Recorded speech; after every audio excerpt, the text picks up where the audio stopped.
Malaysia resmi mengumumkan daftar 38 pemain ke kamp pelatihan Malaya Tiger Center untuk pertandingan persahabatan melawan Cape Verde pada 29 Mei 2025 dan pertandingan kualifikasi Piala Asia 2027 melawan Vietnam. Termasuk daftar 12 pemain dalam daftar cadangan jika ada perubahan dalam daftar utama. Seperti inilah komentar fans Malaysia.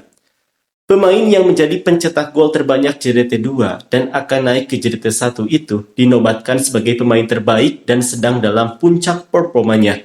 Kenapa seolah tidak diperhatikan pelatih ya? Apakah pelatih mengira dia bukan pemain lokal? Mari kita diskusikan kenapa dengan positif. Tidak ada penyerang tengah yang sedang dalam puncak performanya sekarang kecuali dia dan Tierney. Mantan rekan setimnya Tierney dulu mungkin saja. Kenapa ya tidak memanggil bintang Sri Pahang Ibrahim Manusi itu padahal dia hebat bermain di tengah? Seharusnya mencantumkan nama 50 pemain sekaligus biar mudah memuaskan hati warganet.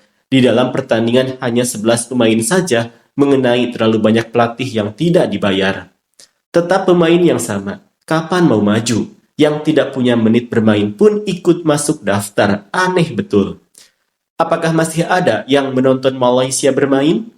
Ibrahim Manusi yang setiap pertandingan liga bermain bahkan tampil bagus saat final Piala FA masih juga tidak dipanggil ya. Anehnya, si Hong Wan yang sudah setahun lebih tidak bermain malah yang dipanggil. Entahlah. Pasti ada yang kaget dengan daftar nama ini. Santai saja teman, kita lihat saja nanti saat pertandingan baru menilai. Lucu, pemain yang tidak pernah turun bermain pun dipanggil ke skuad, berat sekali. Gabriel Nistelrooy rasanya sampai umur 30 pun tidak diberi kesempatan untuk mewakili Malaysia. Bagaimanalah anak itu mau punya pengalaman?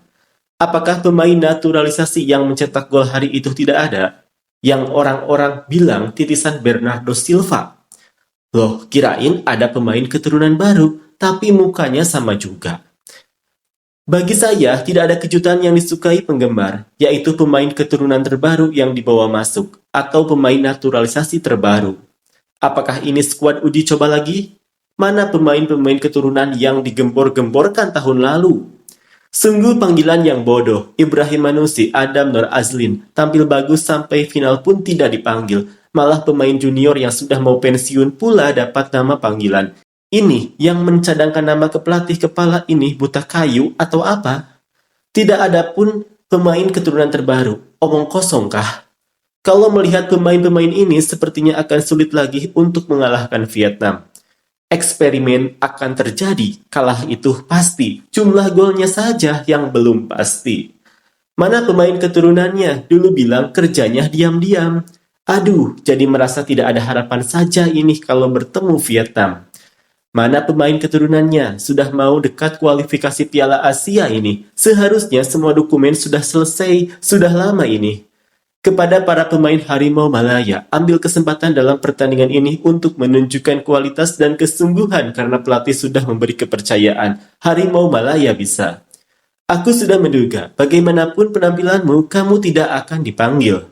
Kiranya tidak ada pemain keturunan terbaru untuk melawan Vietnam, sudah pasti akan kalah telak ceritanya. Hong Wan itu dipanggil untuk dikembalikan lagi nanti. Bukannya mau bilang dia tidak bagus, tapi bukankah dia baru sembuh dari cedera? Kan bagus ambil semua pemain JDT, tim lain bikin sibuk saja. Nanti kalah karena mereka. Lebih baik ambil semua pemain JDT, Pahang sama sekali tidak ada. Pakai koneksi ini. Oke lah, pemain lokal masih mendominasi. Pemain keturunan dan impor pun tidak layak menentang pemain lokal. Ganti pelatih baru, pemain yang sama juga yang dipilihnya. Lebih baik pakai pelatih lokal, uang pun tidak keluar jutaan-jutaan, hasilnya sama saja. Cara pemilihan pemain masih sama, ikut skrip juga pelatih Malaysia yang baru ini, revolusi katanya. Panggilan ini hanya pemanis saja, padahal daftar sebenarnya sudah ada pun, tinggallah harapan palsu. Bakal kalah melawan Vietnam.